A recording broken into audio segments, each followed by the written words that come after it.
What's up, everybody? Welcome back to the channel. Thank you guys so much for tuning in and checking out this video. It's been a while since I've sat in front of a camera like this for the YouTube channel. If you've been following and subscribing, checked out the previous videos. I've been putting out a lot of like short films, kind of cinematic stuff that I've been filming just in different moments. But if you haven't checked it out, check it out.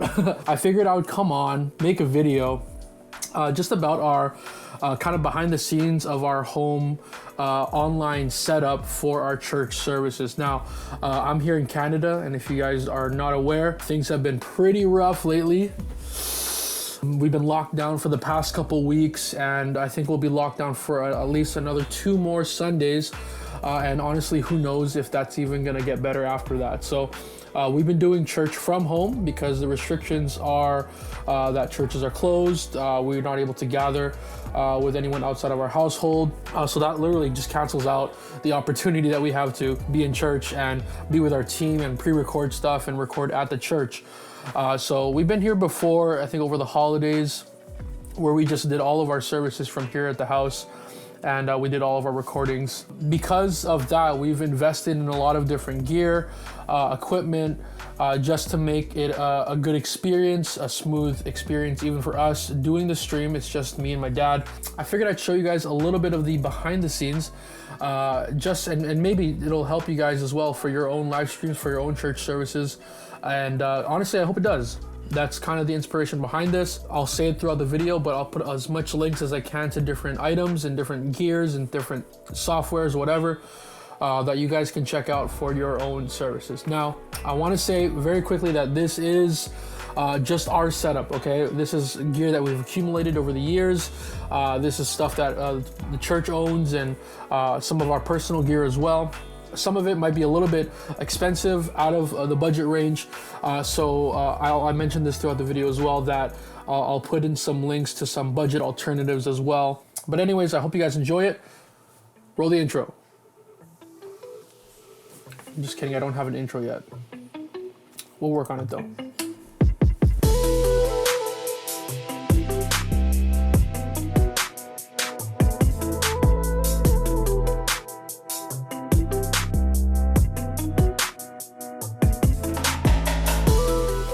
All right, so here's Pastor's office. This is where we've been doing our recordings for the past couple weeks, and even in previous months when we were locked down, especially over the holidays. As you can see, it's a pretty elaborate setup, but just know that this didn't happen overnight. This did take a while, and some of it is even our personal gear. Some of it is owned by the church, and so I understand not everybody can afford an elaborate setup like this. So I'll link some budget alternatives as well that you can use for your live stream for your church as well. All right, guys, so I want to take a quick moment just to show you some of the stuff and some of the tools that we use for our home setup. I'm not going to go into too much detail on this stuff. I'm going to just lightly talk about it and mention what we use.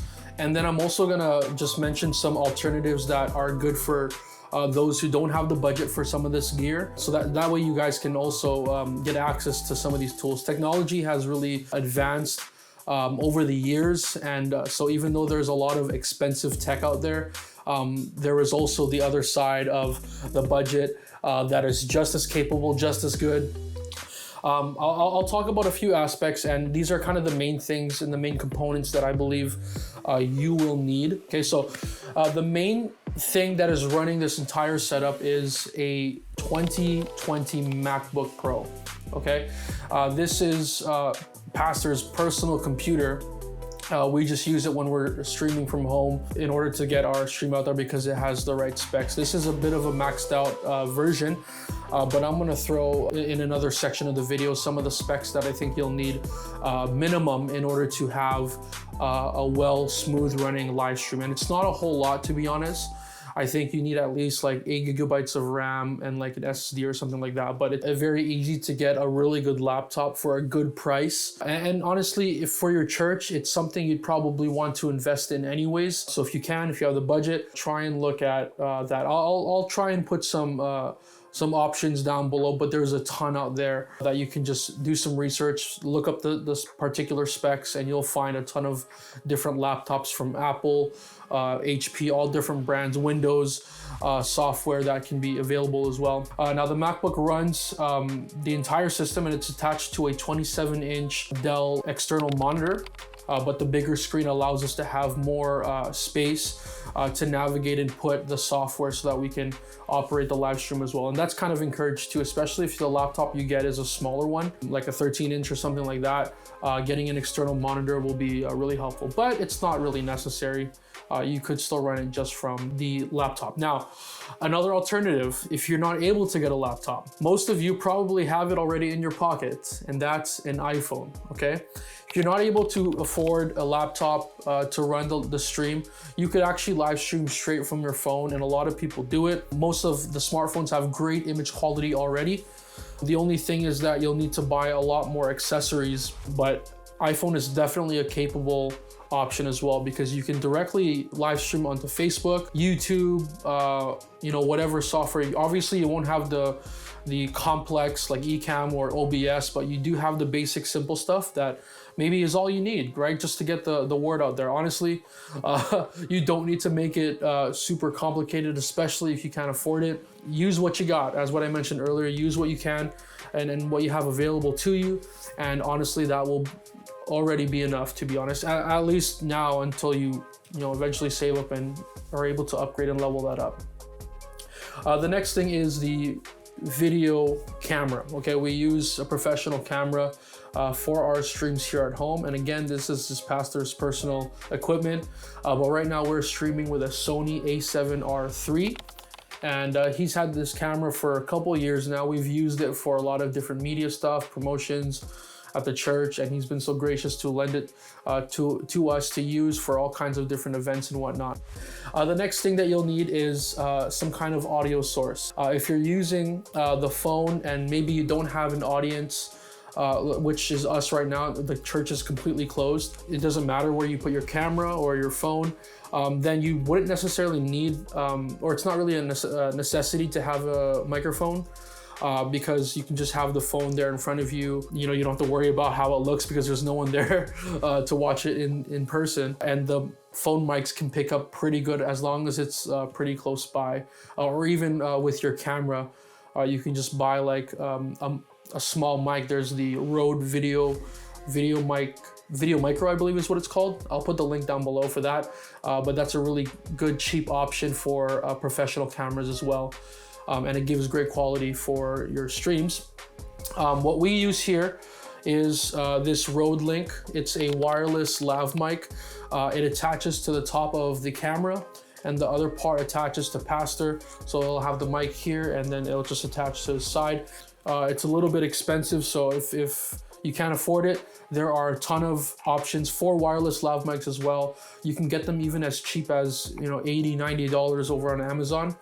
And so that's what I would recommend if you wanted to go that route. Maybe you have the camera a little bit further away and you need something that will allow you to move freely a little bit more. Wireless lav mics are a great option for your audio. Audio is about 50% of the experience, and so you can have a great video quality, but if the audio is choppy, the audio doesn't sound good, then honestly, it's gonna be a terrible experience for the people that are viewing. And so that's honestly one of the things that I would invest in as much as possible, making sure that you have good audio. Lastly is the lighting. Now, lighting helps your video a lot. If you don't have proper lighting, it's gonna be rough. Even with a good camera, it still relies pretty heavily on good lighting. And so what we use here in Pastor's office, he's got two Elgato key light airs that he has set up on each side, and this connects to his computer. These lights, we've been using them for a while now, and they've done really well in making sure the scene is lit properly. So again, those are the Elgato key light airs. They do have the Pro version, which is a bit more expensive, but these ones are about, I think, $200. Again, if that's a bit of a steep price, there's a lot of great lighting options available at a cheaper price. Again, check on Amazon. You can get lights for around $50 or less even. But you really want to invest in good lighting so that your face is well lit and it's not just like some dark screen with someone's mouth moving, right? It's not a great experience with an underlit live stream. Okay, so again, this is particular to a home setup. If you're at church, you probably have a different lighting setup. That's all for you guys, but for home, these are great options. Again, I'll put the links down below. So I'm going to show you guys the software that we've been using for our home services. This particular software is called Ecamm, and it's only available for Apple users. So if you have a MacBook, Mac Mini, anything of that sort, anything that runs Mac OS. So for anybody that's using a Windows computer, there's OBS, which is probably the more popular one anyways. It's a little bit more complex than this. It's still pretty simple, but it's a little bit more complex than this. So it does require a little bit more of a setup. We use Ecamm just for the user friendliness. Anyways, I'm going to show you a few of the features here, and I'm going to basically set up our service with you guys so that you have an idea of how we kind of operate it and just how easy it is to use once you've got everything sorted out. So obviously the first thing to remember is to make sure that you have all of your files done, edited. If you're pre-recording, all that kind of stuff, make sure it's done the night before, or even a couple of days before if you can. That way it's just a much smoother process once you get it all together. Once they're all uploaded, make sure they're organized. I've already uploaded all of our files here so you can probably see them. I've got a folder called May 23, and this is where I've put all of our pre-recorded files, basically our worship sets, our Sunday school, all that kind of stuff, okay? So this is what it's gonna kind of look like. It might seem a little bit overwhelming at first, but it's really simple once you understand it. Here you have the main screen. This is where everything's kind of gonna show. This is where you can access all the controls. So on the right side, you have a little bit of a panel here. Your mixer, your scenes, your camera effects, all that kind of stuff. Honestly, I'm not even using some of these, like overlays we don't use, sound effects we don't use as well. So it's really just the levels, the scenes, the effects, and we also have a little spot here for comments and reactions. That basically lets us monitor all the comments. Not that we're deleting anything, but we can interact with people that are watching, which is a great thing to do when you are live streaming. Interaction is a huge thing, and it helps with engagement. But this is the main screen that we will use mostly, okay? So here I have my files opened up as well. You're gonna wanna focus on the scenes section right here, okay? So scenes, if you use OBS or you've ever done any kind of live streaming, you're probably familiar with how scenes work. But essentially, this is how we organize the different aspects of our service, okay? So just to give an example, this is how we do it for our church. The first scene, or the first part of our service is going to be our Sunday school. So our Sunday school starts at 9:30, and it's all pre-recorded, as I mentioned earlier. This week we have Sister Valerie. She did all the edits for me, and basically all I had to do was put like an intro and outro and a little bit of music, and that's about it. She was able to send me that file via Google Drive, and that's how we actually transfer files and organize our files as well. And so now I have it here on the computer that we live stream with. And all I have to do is make sure I have this scene chosen. Right now it's the only one, so that's not a problem. And I just have to drag the file into the space. Okay, this little screen here will show up. That's your actual camera. You just have to press X on that. And there you have it. So the video is about 36 minutes. It processes very immediately almost. It's right there as soon as you drag it, so you don't have to wait for upload times or anything like that. But that's no excuse to do it last second. So you want to make sure that you have all your files ready to go, as I said earlier. If you look at this button right here, this gives you the option of choosing what the next move is once this video is done, okay? So although it's being shown live, it's still just a video. So it can be paused, it can be skipped, all that kind of stuff. When you start the live stream, the video automatically starts to play. Okay, so you don't have to worry about that. It just immediately starts on its own. So here I can automate it to do basically what I want next. So either play the video back, loop it, go to the next scene, or end the broadcast. Since this is the first thing, I'm gonna want it to go to the next scene, okay? So once the video ends, it's gonna go to the next scene. So I wanna title this scene first, Sunday School, okay?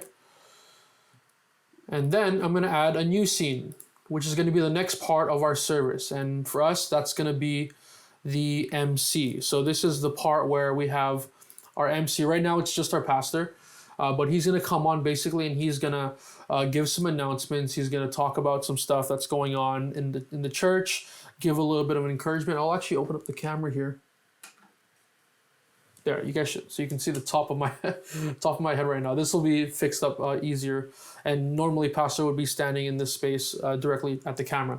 So once that transitions, I'll actually maybe even show you how that would transition.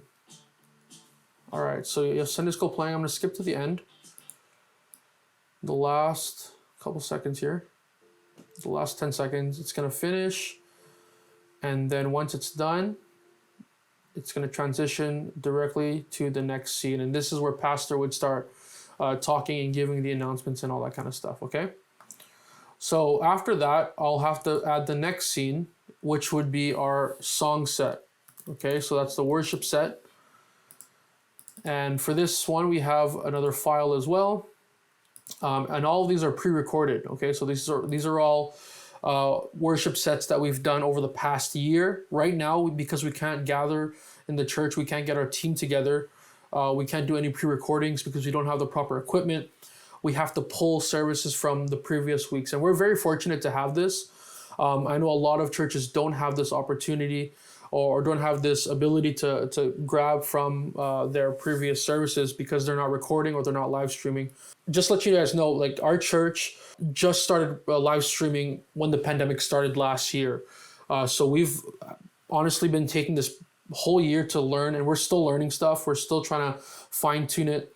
But it took us a while to get to the point where we could actually be able to do this. Like right now, I'm comfortable and pastor's comfortable doing the live stream, but if this was last year, there would be a lot of nerves. We would be kind of stumbling upon getting everything done. We would have to do it almost a week ahead, or even get some assistance from one of our tech guys because we weren't comfortable running this kind of software. But because it's been so long, a year, we're just really comfortable with it now. And that's also the reason why we're still using this software and not some more complicated, better software, which there are a ton of better ones out there.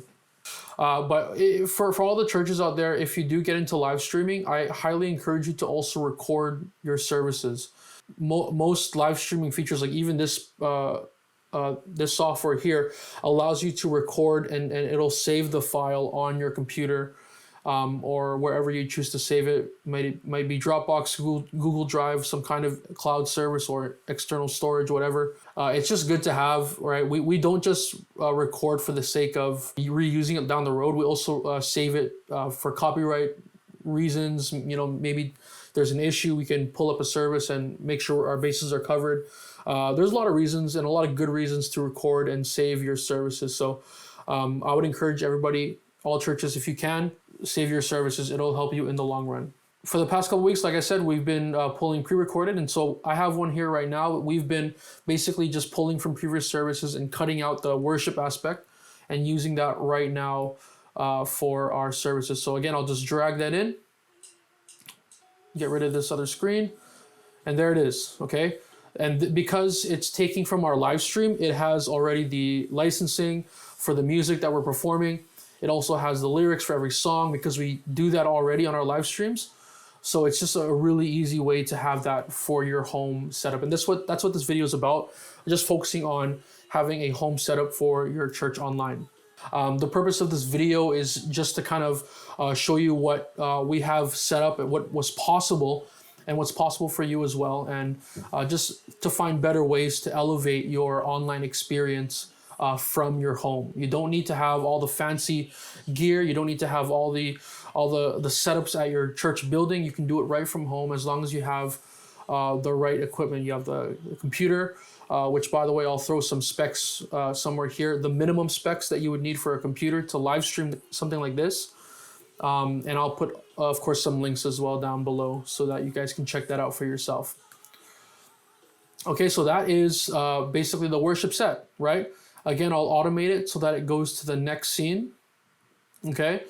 And after this would essentially be the preaching of the word. So basically what you could do here is you can duplicate the MC one and say main camera or preaching, whatever you want to, whatever works for you. Put a hotkey on it, and yeah, it'll automatically go to the preacher. And so our pastor will basically just start at that point, start preaching and go from there. And then lastly, the last scene would be our altar call. So every service we do have an altar call. It's an opportunity for everybody that tunes in, or everybody at our church even, just to experience and to dwell on the word and to receive and act on the challenge that was given during the preaching. We think that altar call is really important, and even with online, we want to have that available too. So of course, we can't see anybody. We don't know if they're actually getting involved, but that is, we want to do our part to put that out there. And we trust and believe that the church is really tuning in and taking advantage of that opportunity as well. But what we do for altars, we just take one of our altar songs. This is still recorded. So we just take that altar song and use it as another file. So I had to separate it from the main worship set because the preaching would be in the middle, and you can't run that whole thing and switch it back and forth. So just to make it easier, just to make a separate file, again, drag that in, very easy. Remove the screen, and there you have it. Now for the altar, what I'm going to do is I'm going to automate it to end the broadcast. So basically, once pastor has pressed the key to switch the altar, it'll automatically just go through the entire altar, which is about 6 minutes long. We'll have the thank you message in the end of the stream, and it'll automatically just shut off on its own. Okay, so that's just another feature to make it easier for us. One less thing to worry about, right? And we can just go through that way. Okay, so there you have it. There's 5 scenes for the church, and you've probably watched me during this segment adding in these little numbers. Those are the hotkeys. Okay, so basically this is how we've made it easy for us to navigate through them without going into the computer and just like pressing it every single time. The hotkeys will allow us to just navigate through them as we press them. So for example, when pastor is doing the preaching and he's done, he has the keyboard nearby. He just presses the number 5 and it transitions to the altar call. For the pre-recorded videos, as I showed you, it does it on its own. But for the speaking parts, it would have to be done manually. So that's essentially the Ecamm. Hopefully this helped. And again, I'll put the links down to Ecamm, the software, and all the other stuff that I mentioned in the description below. But that's pretty much the entire setup, guys. Again, just wanted to touch real quick on this stuff. I didn't want to go too in depth because there's so many different options that you can have. I would just encourage you to do some research. But as long as you remember those important components, your audio, your video, the software you're using, and the lighting, those components will give you a pretty good live stream and a good online experience for your viewers. So if you have any questions, you can give me a shout. You can put it in the comments. I'm going to try to make more videos showing some of the different options. Again, I'll try and make a mobile one, and we'll even try and get you guys to see what our setup is at our church. But again, hopefully this helps someone out there. And if it did help, please, if you can, like, subscribe, comment to the video, and share it, whatever you can do. It helps the channel out a lot. But I really do appreciate you guys tuning in and supporting the channel as much as possible. If you haven't, also as well, check out the last uploads I've made, a couple short films, a couple vlogs. I really had a lot of fun making those, and there's gonna be a few more that I wanna drop in the future. So be sure to check them out, and I hope you like them as well. But for now, take care, guys, stay safe, and we'll talk to you in the next one.